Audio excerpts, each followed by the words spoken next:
Bueno, un feliz sábado para todos. Dios les bendiga. Qué gozo, qué alegría poder encontrarnos, poder estar en esta hora reunidos. Y lo que me llena más de gozo es que Dios está entre nosotros. Nuestro motivo, nuestra canción, nuestro anhelo. Y hoy mi deseo es que pueda estar en el trono de nuestro corazón. Quiero, antes de comenzar con el tema en esta mañana, me gustaría oír de repente así unos tres personas, cuatro, que quieran decir por qué están agradecidas con el Señor en esta mañana. Así muy puntuales. Jonathan. Mi sobrina tuvo una situación que Juancho nos ayudó y también Sí. la Luz Marcela, que está bien, gracias a Dios. Amén. Esperemos que seguirá bien. Y nada, muy agradecido a Dios, primeramente porque ella está bien y en segundo lugar, ¿verdad? Por contar con una familia maravillosa que nos acompañó en todo el proceso. Así que, Amén. gracias. Gloria a Dios. Has de ser. Yo estoy muy agradecida con Dios porque puedo estar en esta fiesta con mis hijos. Amén. Gloria a Dios. No me ponga rojo. Bueno, ¿alguien más? Daniel. Gracias a nuestro eterno y bondadoso Dios por darnos la oportunidad de estar aquí, compartir con aquellos hermanos que quizás no conocíamos, aún reencontrarnos con aquellos que en algún momento, y que especialmente me ha dado la oportunidad aquí de estar con mis hermanos, mis hermanas aquí. Amén. En este recorrido, en este peregrinaje, en el Señor nos está enseñando cosas grandes y maravillosas. Amén. Amén. Amén. Gloria a Dios. ¿Alguien más? Ya vamos para Laura. Rubí.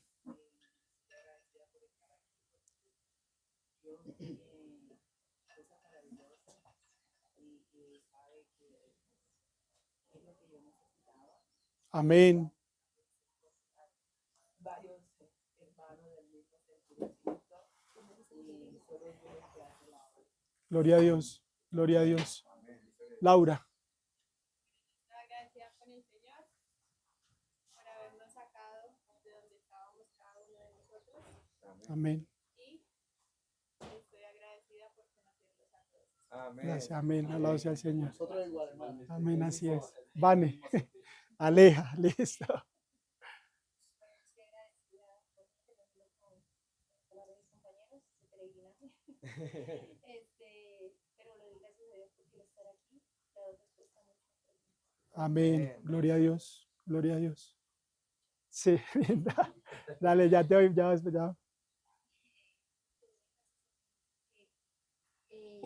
Por permitirme estar acá. Amén. Yo no venía para acá, yo iba para otro lado. Así es. Y a última hora, para el lado donde iba, ya no quería ir y no sabía por qué. Mm. O sea, sentí de que no tenía deseo de ir. Y le pedí al Señor que me mostrara, que me debía de hacer, porque la verdad no quería ir por donde iba. Y después de orar, tuve una llamada y esa llamada lo cambió todo, porque en esa llamada me hicieron una invitación para acá. Mm. Y yo no tenía los viáticos completos para estar aquí. Y me ayudaron con esos viáticos. Amén. Gloria a Dios. Y me vine para acá. Y para mí ha sido un aprendizaje. Amén. He Amén. llorado, como ustedes han visto. pero yo sé que el Señor quería que estuviera acá. Amén. Gloria a Dios. Entonces te agradezco. Amén. Y Amén. también, como decía la hermana Laura, por permitirnos estar aquí y conocerlos a cada uno de ustedes, porque sabemos de que después de que nos vayamos, no sabemos si nos vamos o cuándo nos podamos volver a encontrar. Así es. Así es. Amén. Pronto, pronto. Mi hermano. No, pero espera un momento que estaba primero mi hermana. Sí. Sí. Le agradezco a Dios. Estar aquí es una oración contestada. Porque hace unos días atrás, en casa, meditábamos acerca de la necesidad Amén. Y el estar aquí es una oración contestada. Amén. Gloria a Dios. Gracias a Dios por ello y por supuesto compartir con ustedes es Gloria a Dios. Amén. Gloria a Dios. Bueno, yo le doy gracias a Dios por el alimento espiritual que primeramente he recibido y por conocerlo a todos ustedes, de verdad. Los voy a llevar en mi corazón siempre y espero verlo nuevamente. Amén. La iglesia, claro que sí. Ya tienen un hogar. Amén. Gloria a Dios. Gracias, de verdad. Bueno, entonces ahí, Carlos. Pues agradecer a Dios porque no sabía que tenía tanta familia. Amén. No necesito Amén. apellido, pero en Cristo somos coherederos todos. Amén. Y allá en el cielo pues estaremos en un solo sentido. Amén. Desde aquí. Amén. Gloria a Dios. Mana. Yo estoy agradecida al Señor por muchas cosas, pero también le agradezco al Señor que nos permitiera que nuestra familia viajara, incluyendo a mi sobrino acá este año. Pero también estoy agradecida de Dios porque nosotros podemos ver desde ahora en la tierra cómo será cuando estemos viviendo todos juntos en la patria celestial. Porque es que como que nos vemos y es como si siempre nos hubiéramos visto, como si siempre nos hubiéramos conocido. Es que hay un amor genuino que brota en cada uno de nosotros. Amén. Y eso es lo que Dios hace. Y me siento bien feliz y no me siento ni extraña, ni rara, ni diferente.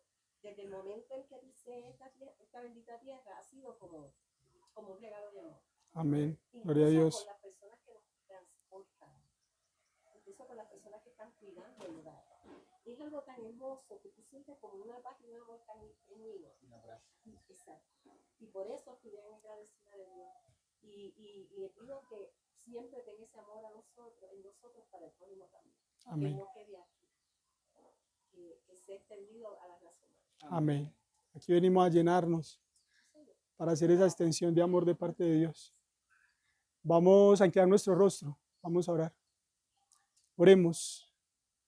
Buen Dios y Padre, allá donde hay corazones llenos de gratitud, allí está tu presencia. Allí está tu Espíritu presidiendo. Amén. Allí están tus ángeles. Y en esta hora, buen Dios, queremos recibir palabras de vida. Nosotros no las tenemos, tú las tienes. Y clamamos, Señor, para que podamos ser un canal y tú siendo esa fuente, podamos recibir todo aquello que necesitamos para la gloria de tu nombre. Pero no solamente para recibir, sino para dar. Y en esta hora, enséñanos. Y por favor, Padre, cambia este corazón de piedra y pon un corazón de carne. Amén. Oramos en el nombre de Jesús. Amén, Señor. Amén. Amén. Amén.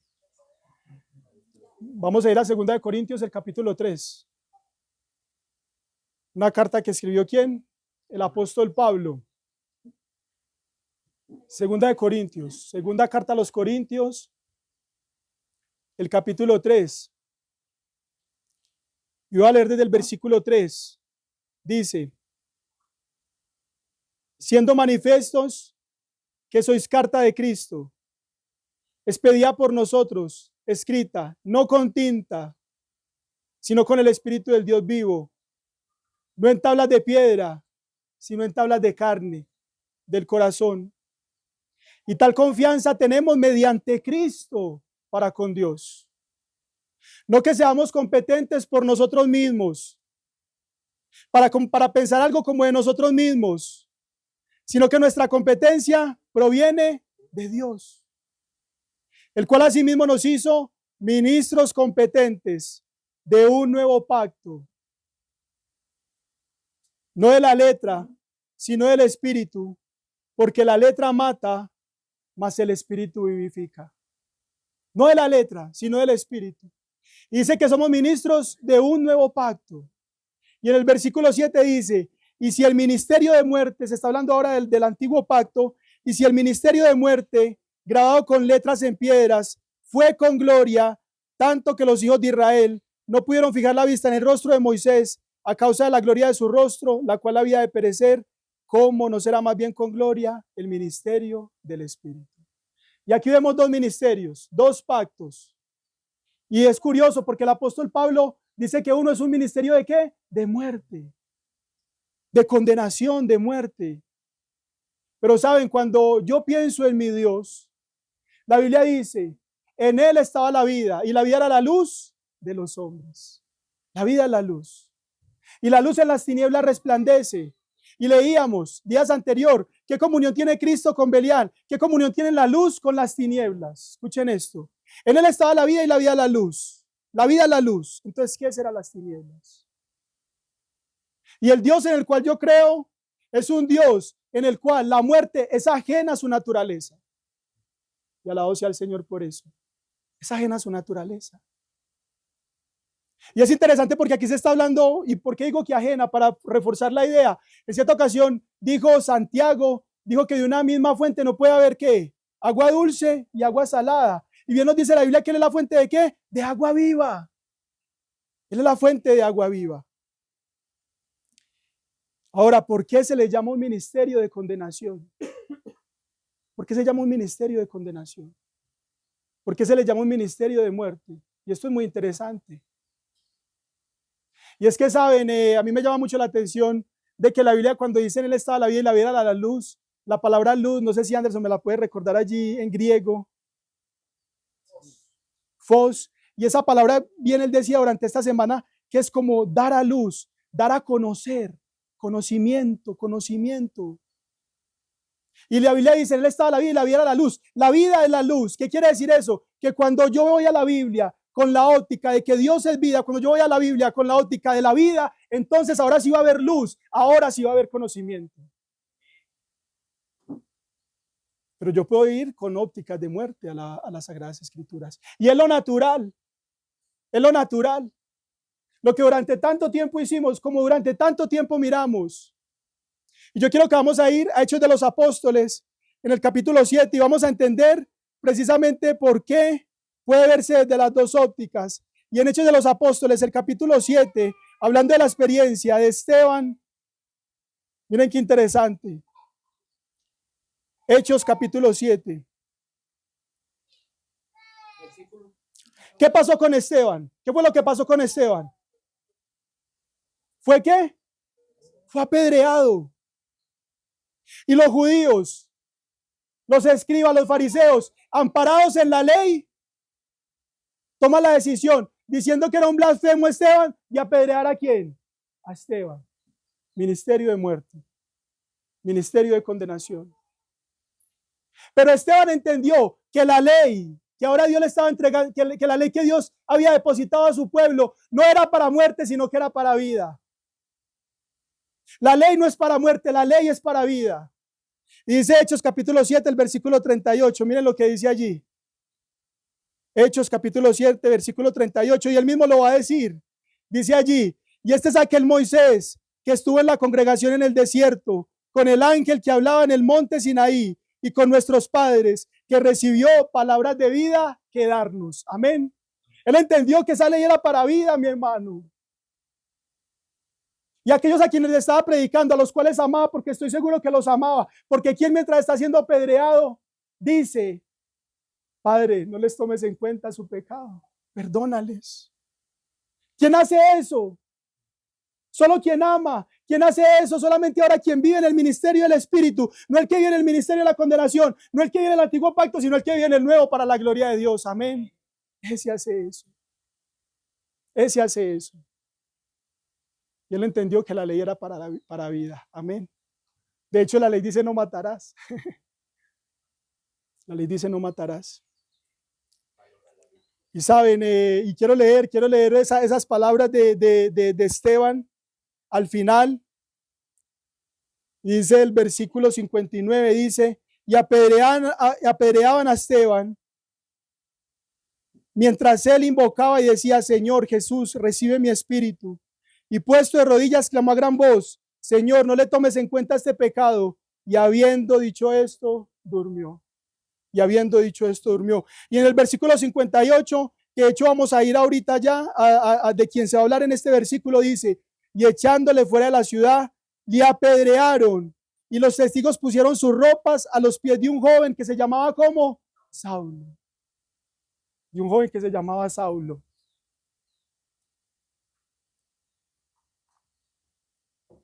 Ahora, ¿por qué entonces eso de apedreamiento? Y yo quiero que vamos a ir allá. Yo quiero que vamos a ir allá y vamos a ir a algunos textos en el Antiguo Testamento. Pero antes de eso, vamos a ir a Juan el capítulo 8, el versículo 2. Juan capítulo 8, versículo del 2 al 5. Y aquí vemos otro caso. Aquí vemos otro caso. En el versículo 2 dice, el versículo 1 dice, y Jesús se fue al monte de los olivos, y por la mañana volvió al templo, y todo el pueblo vino a él sentado, él les enseñaba. Entonces los escribas y los fariseos, miren el espíritu de estos hombres. Trajeron una mujer sorprendida en adulterio, y poniéndola en medio le dijeron, maestro, esta mujer ha sido sorprendida en el acto mismo del adulterio. Y en la ley Moisés nos mandó apedrear a tales mujeres. ¿Tú pues qué dices? Y me encanta porque la llevaron a los pies, estos hombres la llevan a los pies de Cristo. Y es que la ley deberá llevarnos a los pies de Cristo todo el tiempo. Y es que ese ministerio de condenación, escuchen esto, aún es necesario. Es necesario, porque cuando nosotros miramos la ley, entonces vemos nuestra deformidad, vemos nuestra imperfección, pero no debiéramos mirarla como para acusar a otro, no debiéramos mirarla como para señalar a mi hermano, sino que debiéramos mirarla para ver nuestra imperfección y entendiendo que las palabras de Dios son habilitaciones, que todo lo entendemos. Ahora decir, Señor, haz eso una realidad en mi vida para gloria tuya. Eso es lo que debería ser nuestro sentir, porque son para vida. No son para muerte. Por eso la ley es nuestro ayo para llevarnos a Cristo. Y la ley, ese ministerio de condenación, debe empujarnos hasta donde Cristo debiera, pareciera que debiera encuellarnos. Y que la única escapatoria la encontremos en nuestro Salvador, en nuestro Mesías. Pero una vez venido Cristo, ya no estamos, ¿qué? Bajo ayo. Interesante esto. Y dice en Juan el capítulo 8, y la llevan hasta los pies. La llevan hasta los pies. Y dice el versículo 4, y le dijeron, maestro, bueno, esta mujer ha sido sorprendida en el acto mismo de adulterio, y en la ley nos mandó Moisés a apedrear a tales mujeres. ¿Tú pues qué dices? Mas esto decían tentándole para poder acusarle, pero Jesús, inclinado hacia el suelo en tierra, escribió con el dedo. ¿Querían acusar realmente a quién? A Jesús. Querían acusar a Jesús acusando a la mujer adúltera. El espíritu de acusación, el espíritu de condenación está en ellos, está en su mente, está en su corazón. No está en Dios, está en ellos. Tanto así que cuando Jesús comienza a escribir en tierra, dice que uno a uno se fue yendo acusado por su conciencia. Eso es lo que los acusa. Y ahora aquí vemos algo muy interesante. Está Jesús, aquí él en quien se cumple Isaías 42, versículo 21. Isaías 42, 21 dice, Jehová se complació en magnificar la ley y engrandecerla. Y es una profecía mesiánica que habla de Cristo. Y en el libro de Hebreos se nos dice de Cristo que el mismo Jesús dijo, he anunciado justicia a grande congregación, hablando de su vida en la tierra. Y anunciando justicia, viviendo una vida de magnificar la ley, salva a la mujer del apedreamiento. Hay quienes pudieran pensar, viendo el ministerio de condenación, que antes magnificar la justicia era darle piedra a aquella mujer. Pero Jesús la estaba magnificándola, salvándola de la muerte. Amén. Amén. Ahí la estaba magnificando. Porque él entendió que las palabras eran palabras de vida que el Padre le había dado. Porque en el modelo de Fuente y Canal, el Padre le da todo a Cristo y Cristo nos lo da todo a nosotros para convencernos del amor del Padre. Y nosotros deberíamos estar dispuestos también a vaciarnos para que el mundo entienda quién es nuestro Dios. Amén. Ahora, y entonces lo del apedreamiento, y seguimos indagando en relación a eso. Ahora sí vamos al Antiguo Testamento. Y miren qué interesante lo que dice el libro de... Vamos a Números. Vamos a ir al libro de Éxodo.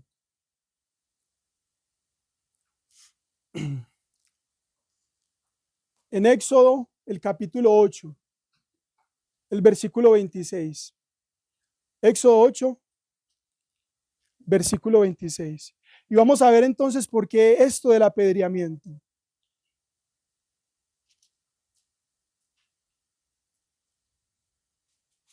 Estaría muy bien, Carlos, si alguien le puede decir que traigan el tablero, me gustaría que lo trajera. Y en Éxodo, el capítulo 8, el versículo 26, hasta este momento, en Éxodo 8, 26, no se ha promulgado la ley del apedreamiento. De hecho, sabemos que ocurre en el monte Sinaí. Pero en Éxodo, el capítulo 8, el verso 26 nos dice lo siguiente. ¿Vale? Desde el 25. Entonces Faraón llamó a Moisés y a Aarón y les dijo: andad, ofreced sacrificio a vuestro Dios en la tierra.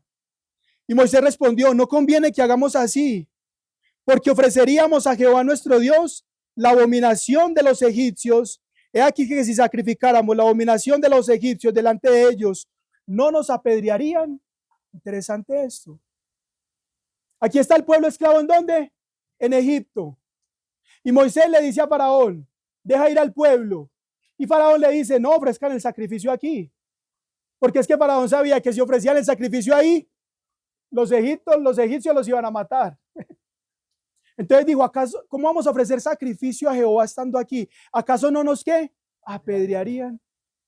¿Qué quiere decir eso? Que en Egipto la noción de justicia, la noción de juicio, ¿cómo la ejecutaban? Lapidando, apedreando. Interesante. Y no se ha dado la ley todavía del apedreamiento. No han sido liberados de Egipto. Ninguno de los patriarcas apedreaba. Interesante. Así es. Ni Abraham, ni Isaac, ni Jacob. Pero ahora aquí Moisés tiene miedo. Ahora vamos a ir a otro texto más. Éxodo capítulo 17, versículo 4. Y vamos a ver cómo influenció esto de manera negativa la mente del pueblo. Éxodo capítulo 17, verso 4. Dice allí: no se ha dado todavía la ley del apedreamiento. Y dice: entonces clamó Moisés a Jehová diciendo: ¿qué haré con este pueblo? Ya que a un poco me apedrean. Ya habían sido liberados de Egipto y seguían en la mente con que era ¿qué? Apedrear. Aquel que no hacía aquello que les parecía. Habían aprendido de Egipto. Esta es la condición de Egipto. Y saben, yo quiero que vamos a ir rápidamente a un texto que se encuentra en Ezequiel, el capítulo 20, el versículo 24 y 25. Y miren lo que dice Ezequiel, capítulo 20, versículo 24 y 25.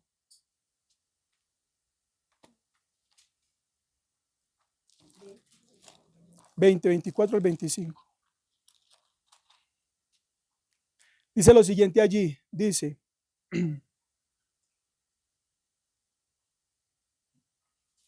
porque no pusieron por obra mis decretos, sino que desecharon mis estatutos. Está hablando del pueblo de Israel en el peregrinaje. Dice: porque no pusieron por obra mis decretos, sino que desecharon mis estatutos y profanaron mis días de reposo, y tras los cielos de sus padres se le fueron los ojos. Por eso yo también les di estatutos que no eran buenos y decretos por los cuales no podrían ¿qué? Vivir. Pero ¿cómo es esto? Que yo les di estatutos que no eran buenos, decretos por los cuales no podrían vivir.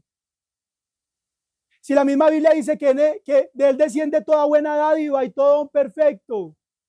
Toda buena dádiva y todo don perfecto desciende del Padre de las luces, en el cual no hay mudanza ni sombra de variación.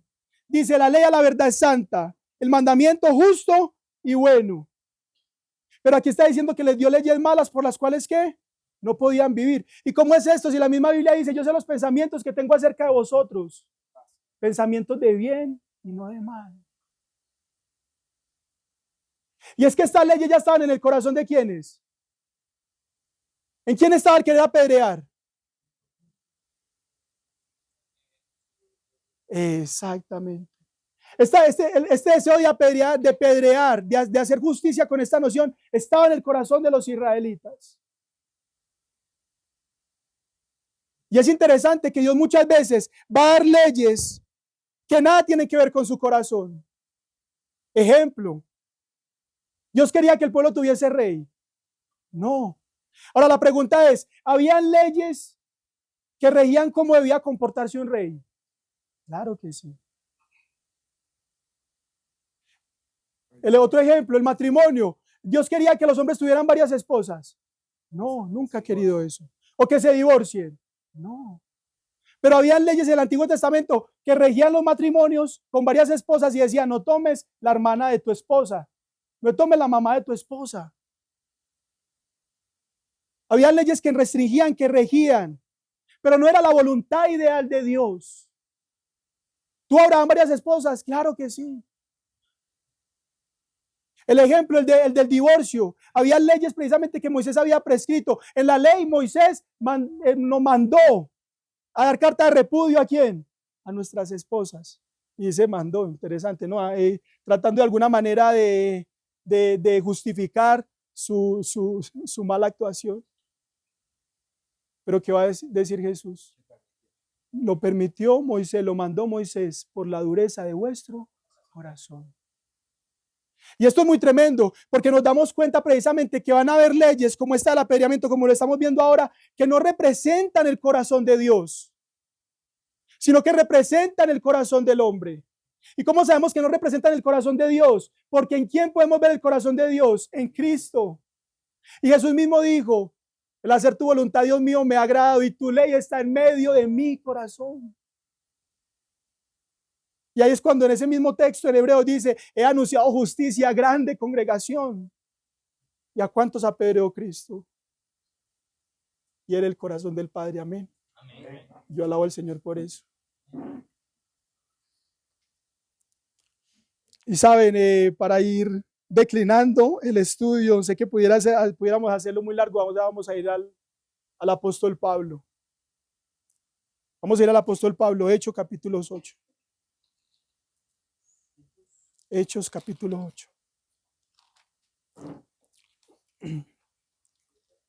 Y saben, el apóstol Pablo, antes llamado Saulo, le habían puesto las ropas de Esteban a sus pies y se había congraciado con aquellos que apedreaban. De hecho, si leemos Hechos de los Apóstoles, nos vamos a dar cuenta que a muchos de los discípulos del Señor, a muchos que se habían unido a los discípulos, habían sido muertos, lapidados. Y no solamente, a veces pensamos que solamente estuvo Saulo en este apedreamiento. Estuvo en un montón de apedreamientos. Porque en él operaba eso, el ministerio de condenación. Eso es lo que operaba él. En él operaba ese antiguo pacto. En pensar que se trataba de sus fuerzas, de lo que él podía hacer. Y es que yo quiero que podamos hoy percibir que hay dos, y ahora voy a aprovechar que aquí tengo el tablero. De hecho, antes de ir a Hechos, volvamos a 2 de Corintios el capítulo 3. 2 de Corintios el capítulo 3, para que aprovechemos el tablero. Y en 2 de Corintios el capítulo 3 se nos hace un contraste entre el ministerio de condenación y el ministerio del Espíritu. ¿Y el Espíritu es quién? ¿Quién es el Espíritu? Amén. Cristo es el Espíritu.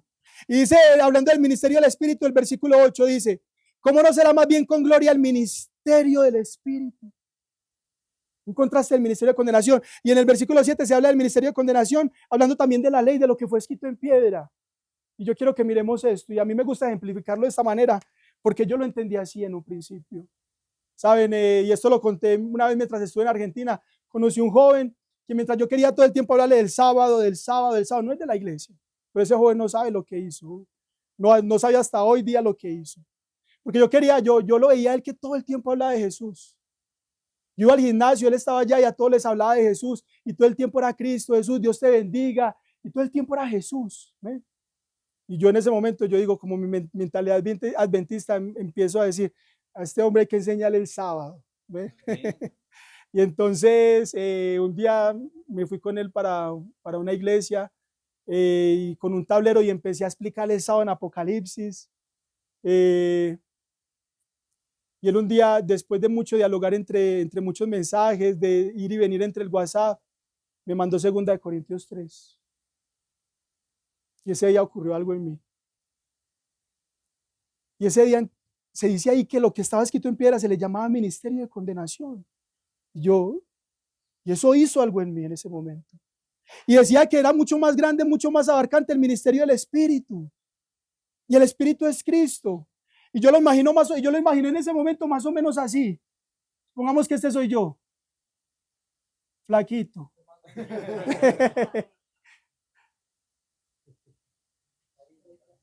Y esta es la ley de Dios, el decálogo. Un cerco de protección. ¿Ve? Y esto es una vida en el Espíritu. Vida en el Espíritu. Es más glorioso, es más abarcante, me apunta a un nivel mucho más elevado, porque la palabra de Dios dice que Jesús, al magnificar la ley y engrandecerla, dijo: ¿oíste que fue dicho no? Pero cualquiera que se enoje contra su hermano ya será culpable de juicio. ¿Oíste que fue dicho no cometerás adulterio? Pero cualquiera que codicie una mujer en su corazón, ¿ya qué? Ya adulterado. Y a veces pensamos que al levantar a Cristo, que al elevar a Cristo, a veces tristemente conocemos tan poco a Jesús que pensamos que estamos rebajando la ley. Conocemos tan poco a Jesús que pensamos que es gracia barata. Tampoco conocemos a Cristo. Ojalá pudieran ser abiertos nuestros ojos para ver lo que Jesús hacía un sábado. El decálogo se queda corto. El cuarto precepto del decálogo se queda corto. Y cuando veo a Jesús en el sábado, ocurre esto. Ahora veo la ley en su mayor esplendor.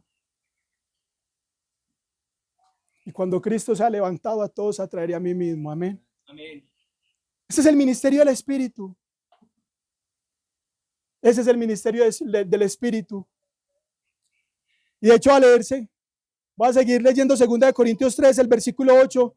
¿No será más bien con gloria el ministerio del Espíritu? Porque si el ministerio de condenación fue con gloria, mucho más abundará en gloria el ministerio de justificación. Porque aún lo que fue glorioso no es glorioso en este respecto, en comparación con la gloria más eminente. Y si lo que perece tuvo gloria, mucho más glorioso será lo que permanece. Así que teniendo tal esperanza, usamos de mucha franqueza, y no como Moisés, que ponía un velo sobre su rostro para que los hijos de Israel no fijaran la vista en el fin de aquello que había de ser abolido. Pero el entendimiento de ellos se embotó, porque hasta el día de hoy, cuando leen el antiguo pacto, les queda el mismo velo no descubierto, el cual por Cristo es quitado. Vamos mucho más allá. Vamos mucho más allá. Ahora sí, interesante lo que acaba de decir Carlos. Ahora entramos al lugar santísimo. Entramos al lugar santísimo. Vamos a ir a Hechos de los Apóstoles. Ahora sí, el capítulo 8. Vamos a declinar allí. Hechos de los Apóstoles. El capítulo 8. Y aquí vamos a ver la conversión de Saulo. Y Saulo no estuvo solamente en un apedreamiento, como lo dije ahora. Y Saulo lo hacía pensando de que lo que estaba haciendo él lo estaba haciendo que era lo correcto. Y pensando que lo que estaba haciendo era lo correcto, que estaba magnificando la justicia, estaba siendo instrumento ¿de quién? De Satanás. Exactamente. Y así lo dice literal Hechos de los Apóstoles, que era un instrumento de Satanás. Así lo va a decir el lenguaje. Pensando que magnificaba la ley él, pensando que él era el que decía cómo es la justicia. Pero Cristo es el instructor de justicia, amén. Amén. Es el mensaje de 1888, Cristo instructor de justicia. Y de hecho es muy interesante porque se dice que a John C. Wagoner, y al que quiera le puedo compartir la cita, dice que a John C. Wagoner los apedrearon con piedras de sarcasmo. Y es tremendo porque pensaron que lo que traía una herejía, pensaban que lo que traía era una herejía. Y a veces se piensa que hablar de ese Dios de amor, de este ministerio del nuevo pacto, es una herejía. Y se nos apedrea muchas veces con piedras de sarcasmo.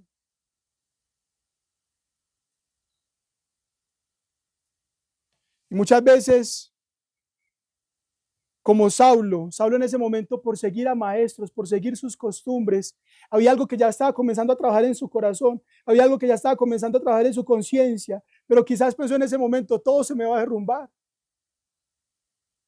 En ese momento pensó en sus maestros, pensó en sus líderes. De hecho, va a decir Ellen White también, dice que muchas veces él iba a sus maestros queriendo aplacar su conciencia.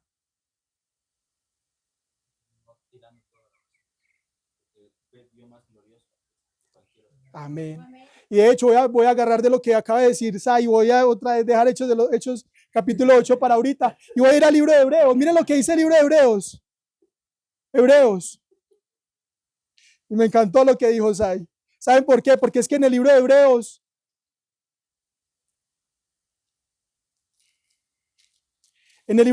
se ve el deseo que hay en el corazón de Pablo.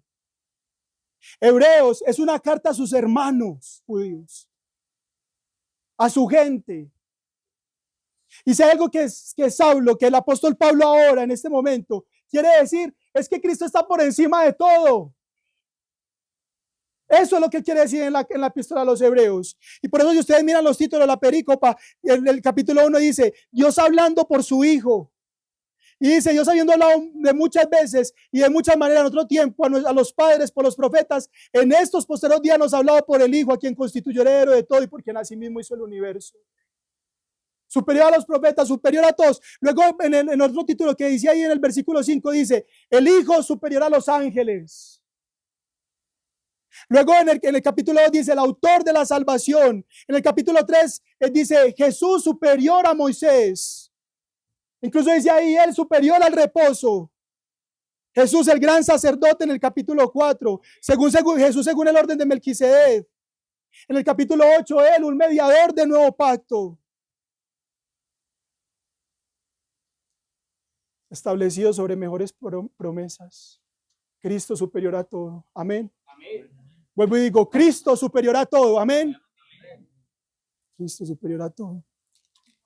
Y seguramente entre lágrimas, el apóstol Pablo, escribiendo esta carta para sus hermanos hebreos, para que fueran abiertos sus ojos.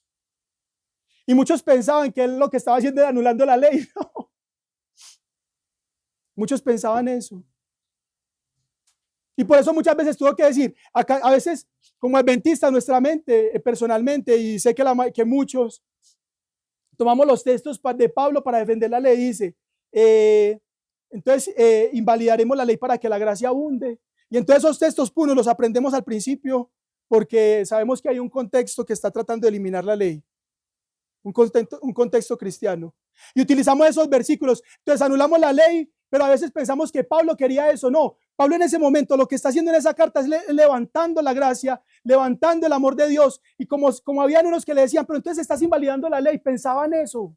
Pablo se está defendiendo de esa actitud que muchos tienen hoy hacia este mensaje también. Que pareciera que toca decir, hey, no piensen que estamos anulando la ley. Porque Pablo entendió que Cristo era quien debíamos mirar. Y en el capítulo 12 de Hebreos, por eso va a decir, puesto los ojos en Jesús, el autor y consumador de la fe. Amén. Puesto los ojos en Jesús. Autor y consumador. Ojalá pudiéramos entender lo que eso significa. Es el autor y consumador. La Biblia dice, la fe viene por el oír por la palabra de Dios. Pero dice que Él es el autor y consumador. ¿Qué quiere decir eso? Que Jesús, amén, que en Él inicia y en Él se perfecciona. Y es por eso que necesito el Espíritu de Dios para entender las Sagradas Escrituras. Y el Espíritu de Dios es Cristo. Necesito la vida de Cristo para entender la revelación. Autor y consumador. Pero muchas veces lo hemos dejado como autor solamente allá. Creímos en Él. Y ya ahora nosotros somos los intérpretes de las Escrituras.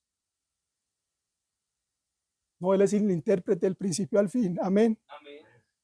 El autor de nuestra salvación, dice el apóstol Pablo en el libro de Hebreos. Ahora sí, Hechos 9.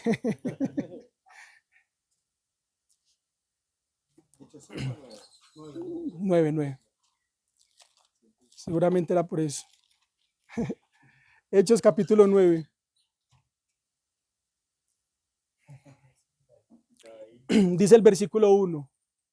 Saulo, respirando aún amenazas de muerte. Escuchen esto. ¿Qué era lo que había en él? ¿Qué espíritu era el que presidía en él? Hebreos 2:14, Pablo entendiendo, dice que quién es el que tiene el imperio de la muerte. Tremendo. El diablo. Y eso lo escribió Pablo. Y mira cómo se describe aquí de Pablo. Dice, Saulo, respirando aún amenazas y muerte contra los discípulos del Señor, vino al sumo sacerdote y le pidió cartas para las sinagogas de Damasco, a fin de que si hallase algunos hombres o mujeres de este camino, los trajese presos a Jerusalén, camino que muchos llamaban herejía. Camino que muchos llamaban herejía. Tremendo. Versículo 3, mas yendo por el camino, aconteció que al llegar cerca de Damasco, repentino le rodeó un resplandor de luz del cielo. Y saben, la conversión de Saulo la encontramos en Hechos de los Apóstoles también en el capítulo 22 y el capítulo 26.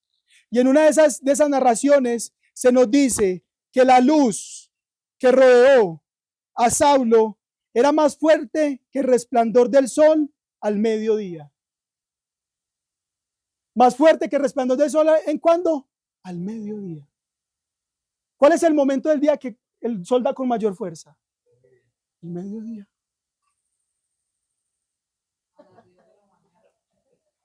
Pero la Biblia nos dice que era el resplandor de luz que rodeó a Saulo, era más fuerte que el resplandor del sol al mediodía. ¿Qué nos está diciendo aquí? Que ahora lo que está viendo en Cristo alumbraba con mayor fuerza que todo cuanto antes había visto de manera natural, como hombre natural. Esto es lo que está diciendo el texto. Dice la palabra de Dios, en tu luz veremos la luz. Amén. La Biblia dice, lámparas a mis pies tu palabra y lumbrera mi camino. La palabra es una lámpara que alumbra el lugar oscuro hasta que el día esclarezca, el lucero de la mañana salga en nuestros corazones. Ahora el día estaba esclareciendo para Pablo. Ahora lo que le iba a dar matiz a la escritura era Cristo. Y por eso, si algo que nos debe identificar, Laura, que ayer me decías algo y por eso te digo esto, si algo que nos debe identificar es interpretar todas las páginas de la Biblia a la luz de la vida de Cristo. A la luz de la vida de Cristo. En tu luz veremos la luz. Exactamente, lo que nos quita el velo según 2 Corintios. Y ahorita de hecho finalizaremos con ese. Más fuerte que el resplandor del sol. Al mediodía. Versículo 4. Y cayendo a tierra oyó una voz que le decía, Saulo, Saulo, ¿por qué me persigues? Y él dijo, ¿quién eres, Señor? ¿Y a quién estaba persiguiendo? A su iglesia. A su iglesia era la que estaba persiguiendo. A los discípulos era quien estaba persiguiendo. Y es que el que toca a uno de sus hijos toca a la niña ¿de qué? De sus ojos. Así es. Y cada uno de nosotros somos su iglesia. Y es por eso que yo no debo levantar una mala palabra contra alguien. Yo no debo acusar a alguien. Yo debo ser un instrumento de salvación para ese alguien. Eso es lo que debo ser. Dice el versículo 6, y él temblando y temeroso dijo, Señor, ¿qué quieres que yo haga? Y el Señor le dijo, levántate y entra a la ciudad y se te dirá lo que debes hacer. Y esto es muy interesante y es un versículo que a mí me encanta porque, ¿saben? Tenía a Jesús al frente y le va a preguntar, ¿qué quieres que yo haga? Y en ese momento Jesús le va a decir, ve a Damasco y se te dirá lo que debes hacer. Y allí se encuentra ¿con quién? Con Ananías. Un hombre que aunque no era del sistema, Dios ahora lo había puesto como líder de la iglesia, porque escuchen esto, dentro de su iglesia Dios levanta líderes, amén. Y él respeta los medios que él mismo ha establecido. Porque hay una enseñanza de lo que es fuente, canal, modelo divino. ¿Ve? Fuente, canal. Pero como yo les decía el otro día, siempre y cuando ese líder tiene como cabeza a Cristo. Siempre y cuando ese líder interpreta a través de la vida de Cristo.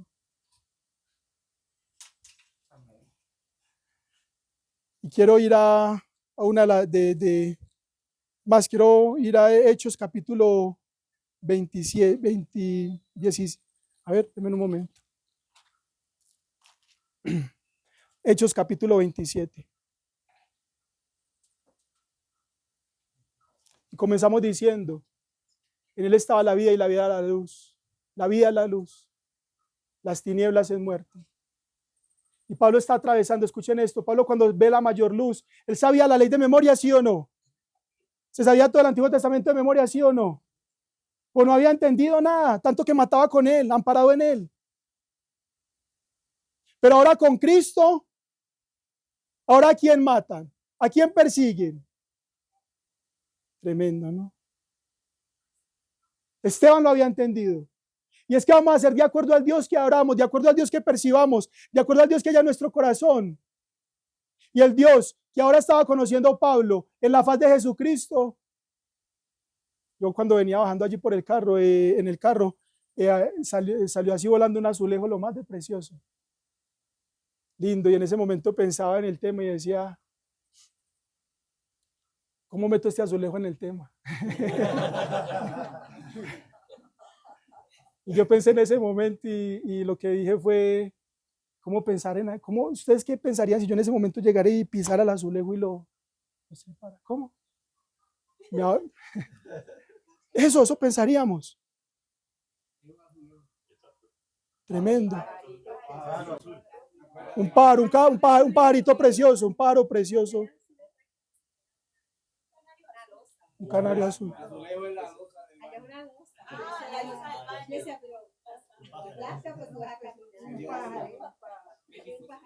Y saben, en ese, yo digo, si lo cogiera y lo pisara, lo dañara, seguramente cada uno de nosotros. ¿Cómo? Claro. ¿Y qué nos hace pensar?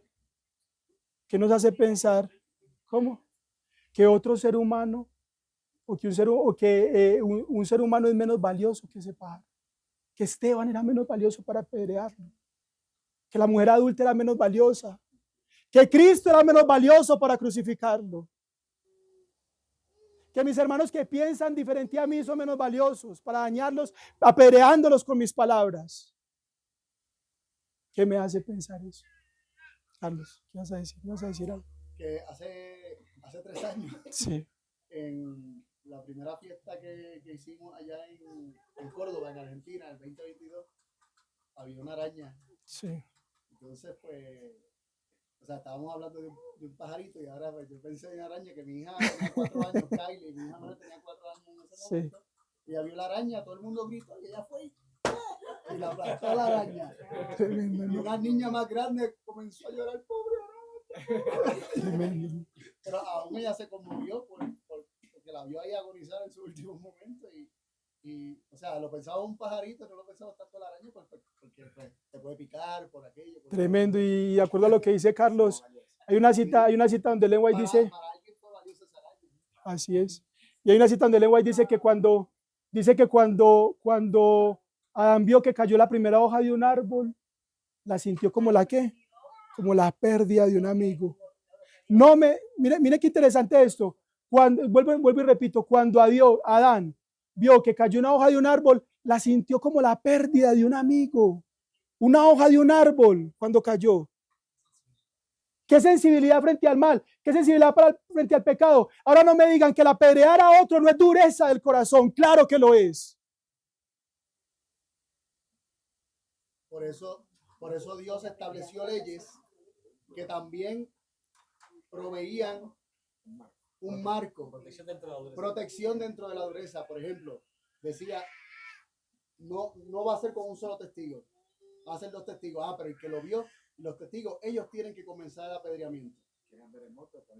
Exacto, y no solamente eso, decía, cuando surgió el apedreamiento, que la primera, ¿verdad? En Levítico 24, el primer caso que se menciona que apedrearon, que fue el que blasfemó, Dios dijo, apedrearlo, que lo buscaron porque, ¿verdad? No va a dar el contexto, pero lo buscaron para apedrearlo. Y Dios dijo, y todo el que blasfeme va a ser apedreado. Y el que mate, a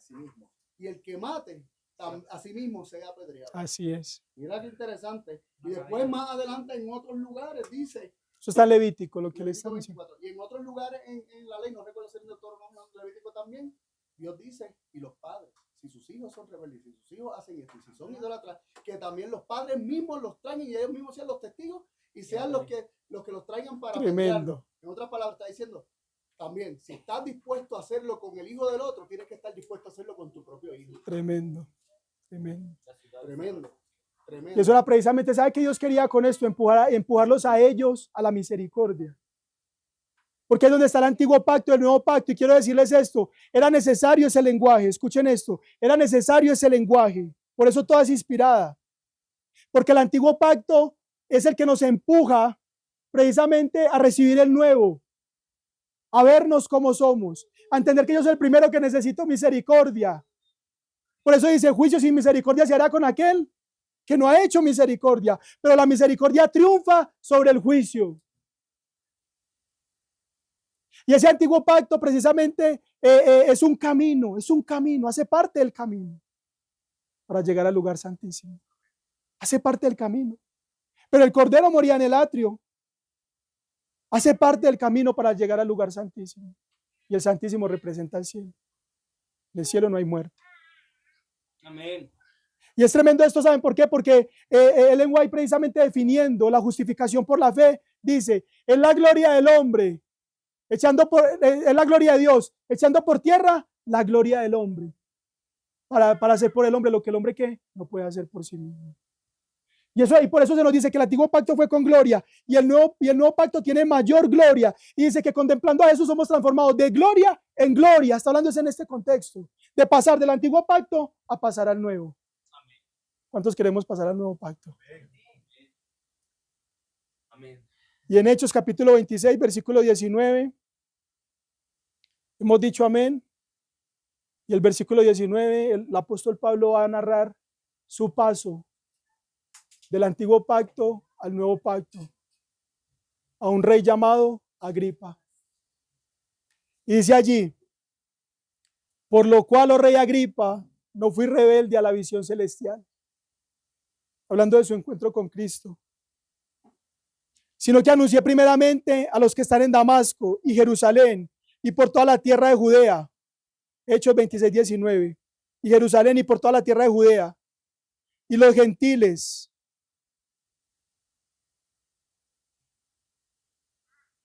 para que se convirtiesen a Dios, haciendo obras dignas de arrepentimiento. Por esta causa, los judíos pidiéndome en el templo intentaron matarme.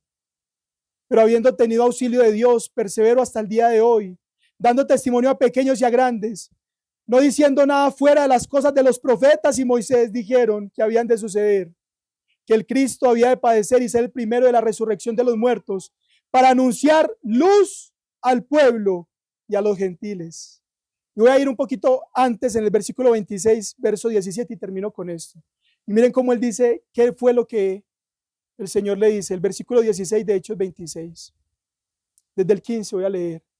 Y le dijo, yo entonces dije, ¿quién eres, Señor? Y él dijo, yo soy Jesús a quien tú persigues. Cuando uno narra la conversión de Saulo, no se nos dice tanto de lo que le dijo Jesús a Pablo, pero aquí va a decir qué fue lo que le dijo. Y mire lo que Jesús le dijo. Pero levántate y ponte sobre tus pies. Levántate y qué? Y ponte sobre tus pies. Y ese levántate es para cada uno de los que estamos aquí. Ese levántate es un llamado a ser instrumentos en las manos de Dios. Ese levántate es permitir que el rostro de Dios resplandezca a través del nuestro. Y por eso le va a decir, levántate y ponte sobre tus pies, porque para esto te ha parecido a ti, para ponerte por ministro, porque quiere una nación de reyes y sacerdotes, para ponerte por ministro y testigo de las cosas que has visto y de aquellas en que me pareciera a ti, librando de tu pueblo y de los gentiles a quienes ahora te envío. Y escuchen esto, para que abra sus ojos, para que se conviertan de las tinieblas a la luz, de la muerte a la vida y de la potestad de Satanás a Dios, para que reciban por la fe que es en mí perdón de pecados y herencia entre los santificados. Amén.